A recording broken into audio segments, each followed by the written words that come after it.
So Reforge is accusing a lot of the media talking heads of being agents that are carrying water for Phil Spencer.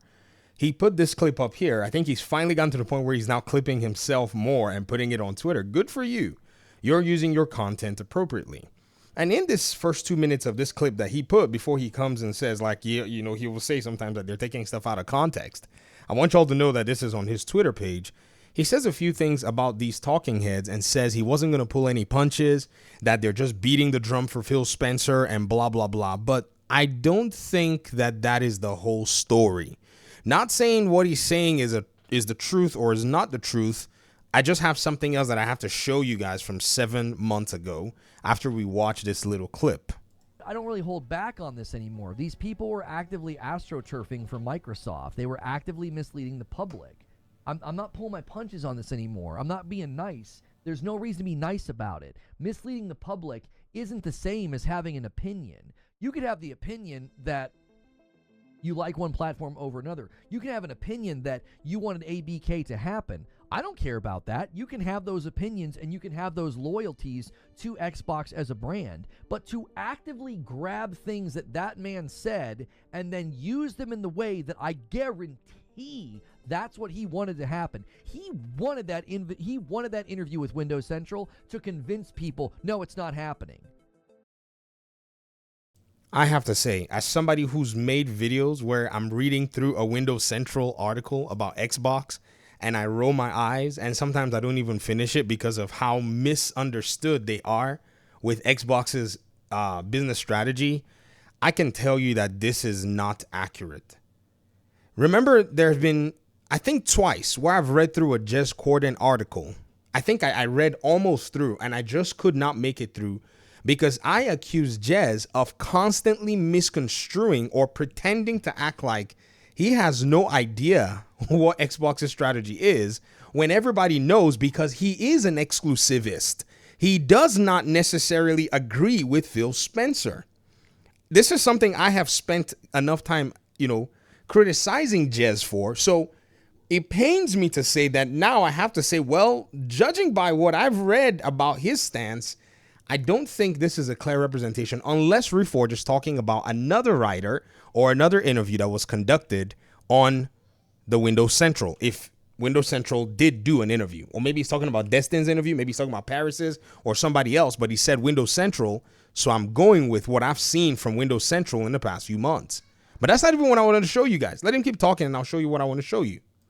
That was the goal. That was the intention. You can't judge intent like that. The podcast was that everybody would run with it and AstroTurf and... No.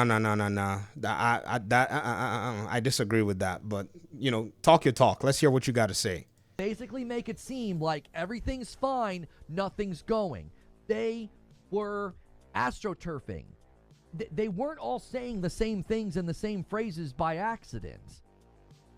And a hit dog barks. If you don't like me saying this, it's because I'm hitting a bullseye. It's like they knew what they were doing.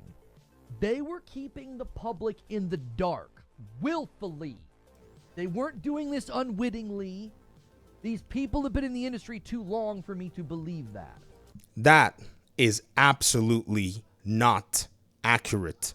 How I know is because this particular podcast, episode 653 of Unlocked, where they talked about ranking Xbox's most important franchises, Paris Denard and Destin were both here, and I made a critique video on Destin's comments when he made that particular video and the statements that he made about Xbox's strategy and their hardware and their business.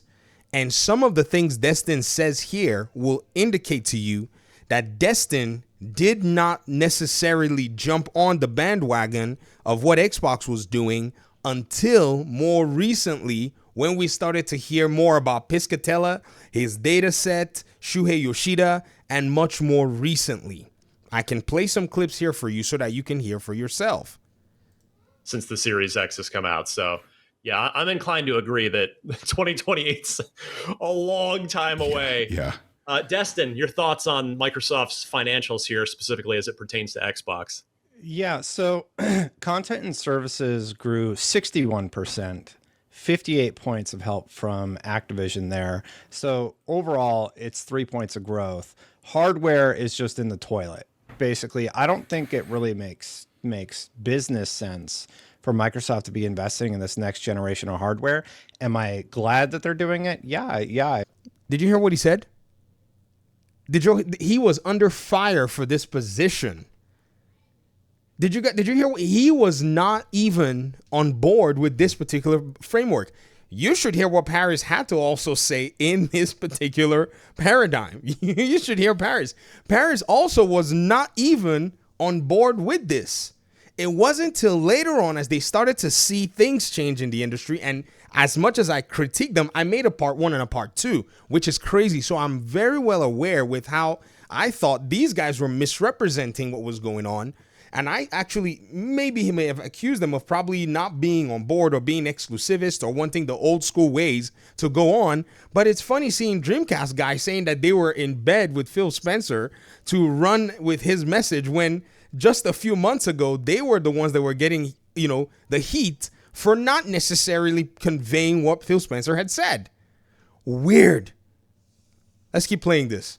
I suppose I'm glad, but I don't get why that investment is being made when you can't even sell your current console and you can't give people a reason to buy your current generation of console. Like, clearly it's not happening for them, right? However, the one thing a few people forgot to or missed was from the Q&A session was when somebody asked, how should investors think about the longer term growth potential in this area? You made significant investments in the Activision deal, but how should investors be thinking about the growth potential of the gaming, or what are the puts and takes to help make considerations here? Thank you. And Satya Nadella and Amy Hood said the following. Satya said, yeah, for us, our investment in gaming fundamentally was to have, I'd say, the right portfolio of both what we love about gaming and always have loved about gaming, which is Xbox and the content for the console, and expand from there so that we have content for everywhere people play games, starting with the PC. Keep in mind, this is Nadella's comments at the time those financial reports came out, and he's reading what Nadella said about this Xbox everywhere paradigm. This is before the Everything's an Xbox, campaign. So keep listening to how Destin responds to this. When I think about the Activision portfolio, it comes with great assets for us to cover both the PC and the console, and then, of course, assets to cover mobile sockets. We feel that we have both content and the ability to access the traditional high-scale platforms where people play games, which is the console, PC, and mobile. I'm sorry, this is long-winded, but it's important because he talks about where they're going with their business. But we're also excited about the new sockets, right?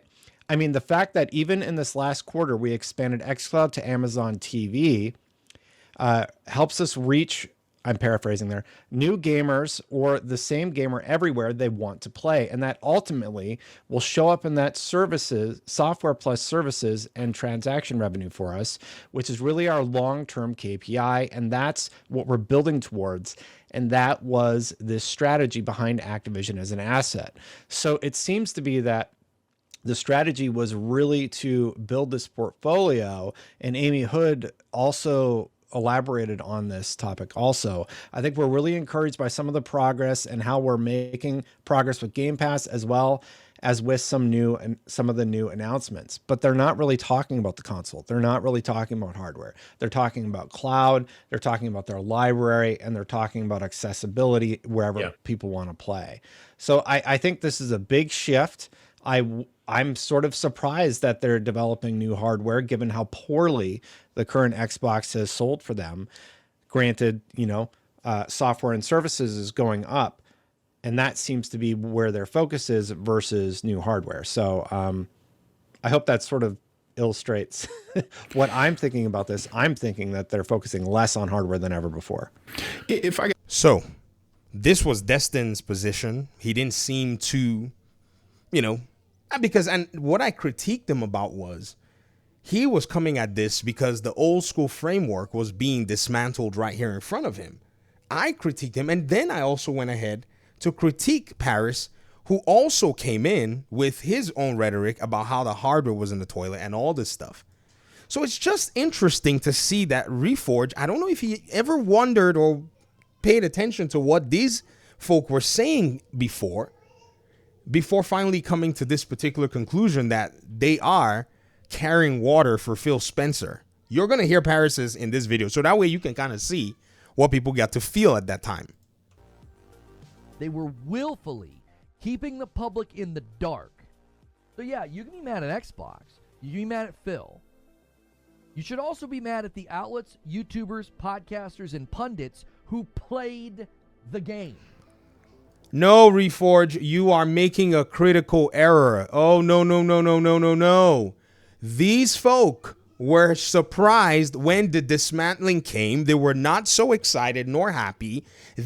I called them exclusivists because they seemed to be less excited about the prospect of Xbox's new business, direction at the time, and would have loved that Xbox would keep doing things traditionally. And even they said things like, or insinuated that doesn't seem like, according to Destiny, that they're talking much about hardware in this case. Did you hear the way he presented that information over here? They played the game, and they're playing the game now. Phil blows the dog whistle, acts like exclusives are bad, acts like exclusives are anti-consumer, and now they're all saying the same thing. Nothing has changed. Every year, it has been the exact same song and dance. 2023, they all astroturfed for the ABK deal. 2024, they all You said you didn't care. Just now in this clip, you, Reforge, said, I don't care if you wanted the ABK deal to go through. Even in that clip just now, Destin said if it wasn't for the Activision deal, they weren't going to be over here and there. And, they were only going to be 3 points up. Even he expressed a little bit of, dismay that that's what their gaming business had come to, were it not for Activision. Let's listen to what Paris says in this clip as well.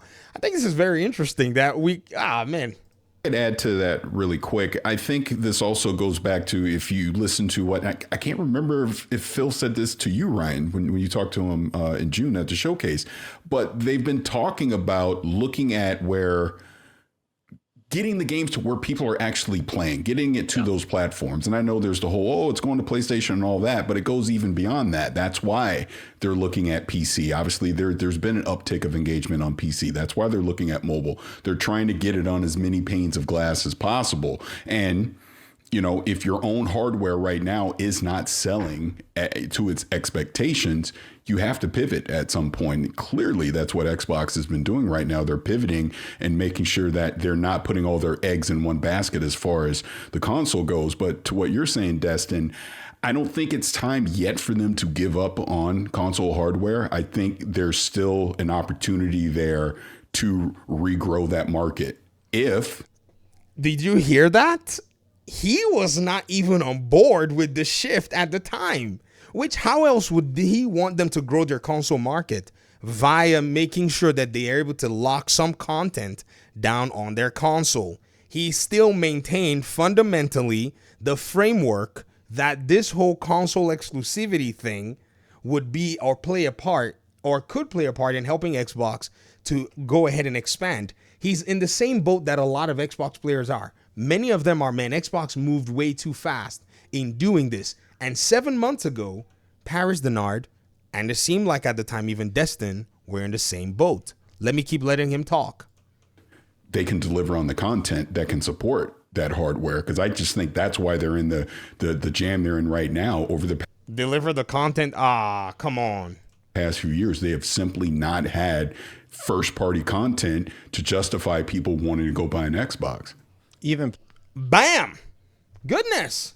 PlayStation 5, which is selling like hotcakes, has slashed their projections for console sales over the next several years. Hood also elaborated, saying, and really build what looks more like to us a software annuity and subscription business with enhanced transactions and the ownership of IP, which is quite valuable long term. They're talking about subscriptions and giving people access to software as opposed to building new hardware. We know new hardware is coming. I think that could be the last generation of hardware that we see. I realize people have said that for years, but I think it's just making less and less sense when you can play all the games you have via the cloud right now. We're talking about off air, how Amazon Fire TV input latency still isn't quite there, but Samsung, the stuff natively integrated into television, is getting dang close. So yeah, I think the era of physical hardware is changing. So whatever they make next is going to be a very interesting experiment for them. So I have two follow-ups for this. Did you all hear that? And there's more in the interview that would unveil to you exactly where they were and kind of how, oh man. Turfed for the fact that no, they're not becoming a publisher. They're not going to move the big titles. 2025, they're all astroturfing, acting like exclusives are anti-consumer and that this is where the industry's going. I think there's one YouTuber who says exclusives are anti-consumer and blah, blah, blah, blah, blah. I think it's yours truly that I know of. I mean, there might be other people. Maybe I may have heard maybe GameStar, perhaps a little bit of, I don't know. It's not something I come across. However, there are many more people, audience that are not YouTubers, that actually agree with that position. So I've always been, though. I mean, if you guys know, I can go back as far as 2023 when I was championing the Hi-Fi Rush Go to the PlayStation platform and more games. I think around 2024 or so, I was championing that Starfield also be taken to PlayStation. I've been gung-ho about that because I said to myself, first of all, I don't like exclusivity, but again, that doesn't really matter. But the market has changed, and Xbox can see an opportunity here that it needs to go in with. I've always maintained that position before Phil came out and even started talking about all of this other stuff. In fact, it wasn't even surprising me because I said to myself, if Xbox is going full blast with PC, seeing how much money they're making with Mojang, with Minecraft, and seeing how much that they were making at the time with Call of Duty, it was going to teach them a new lesson. That lesson that it was going to teach them was that there's money on PlayStation, and the way they can basically get ahead is rather than worry about boxes, they go ahead and get the money, get that bag. Many of you have been here long enough when I made these videos, so maybe you probably know. They've done from that year to this year is just repackage what Phil says as if it's gospel. That's it. That's a pattern. No. They'll do it again. Whatever Phil says this summer, whatever Phil says on his next interview circuit, they'll all just repeat it. And I have a problem with that. I do. It's like, even if you ask the questions and you do the interviews and you represent what the community's asking in a good way, that's not what I'm talking about. I'm talking about the conclusions. I'm talking about what you promote.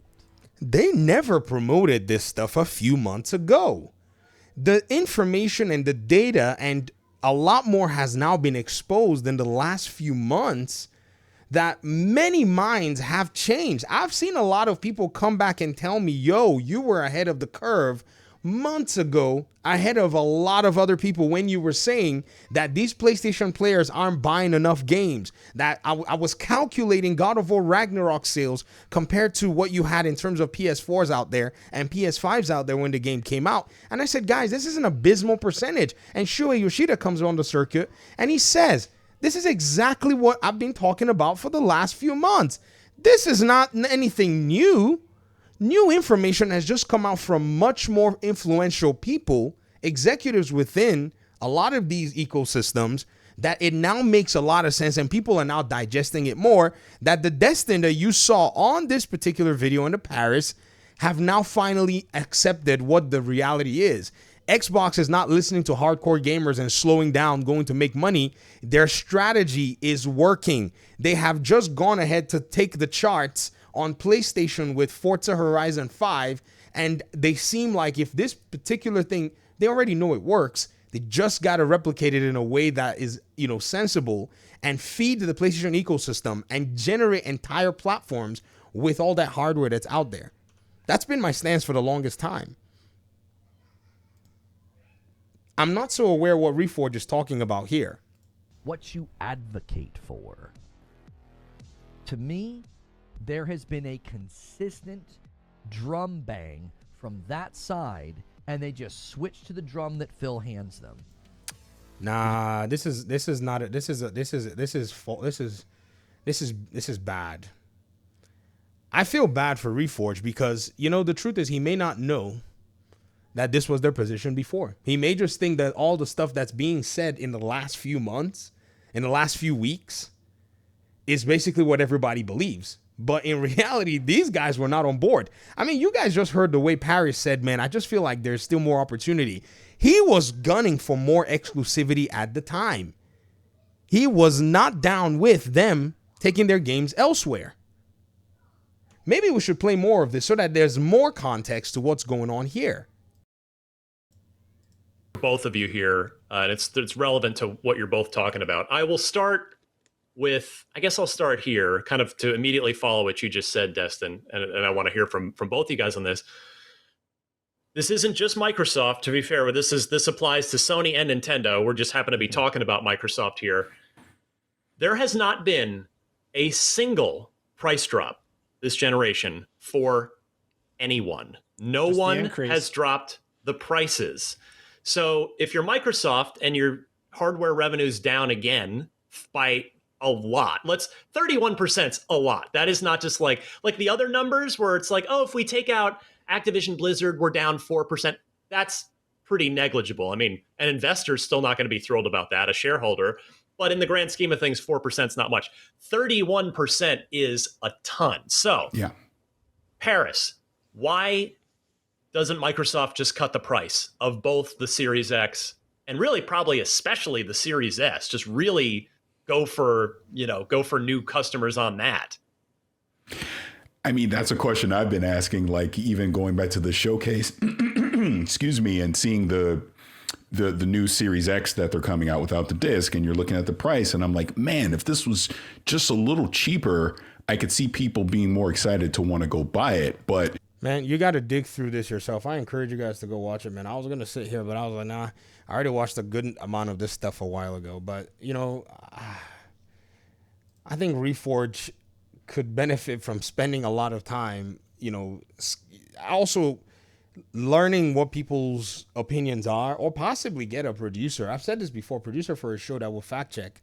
Last video I made about what he said on these little clips, he literally put his foot inside of, you know, the mud, just talking numbers that were available, but depicting them very wrong at the end of the day. It's just weird, guys. I don't know what's up. Just switch to it. Oh yeah, we're buying Bethesda for exclusives. Okay, doom. Yeah, exclusives, baby. Paris already said something along the lines of he thought that they were under, you know, that there was exclusivity there. But again, I think this is easy pickings. So somebody changing their minds and their opinions, this has now pretty much become a bad thing for this gentleman. I even see some Xbox players over here in the comment section saying, well, yeah, you know. I'm like, man, will you quit? What are you guys talking about over here? You know, to be very honest, it's just so interesting at the end of the day to see how people are, you know, jumping on this particular clip across the board. No, it's not any. People may call it some kind of a conspiracy. I can tell you that these guys understand that the old guard have disappeared. They understand very clearly that the old guard is gone. So what do they have to do? What else are they going to say? Them continuing to say, well, you know, maybe Xbox has an opportunity to bring the content that will make people buy it. It's not going to happen. They already announced Forza Horizon 5. They already talked, that was already being rumored. By the time you're sitting with Phil Spencer and he's saying no red lines and you're hearing rumors of Forza Horizon 5 going to PlayStation, what are you going to be asking? What are you going to be saying? You're going to face reality. I mean, it's just... This is a nothing burger, bro. I mean, if you're aware, you're aware. If you don't know, then this is probably some controversy for you. But I'm out. Thanks for watching the video, guys. Appreciate you all so much. Peace out.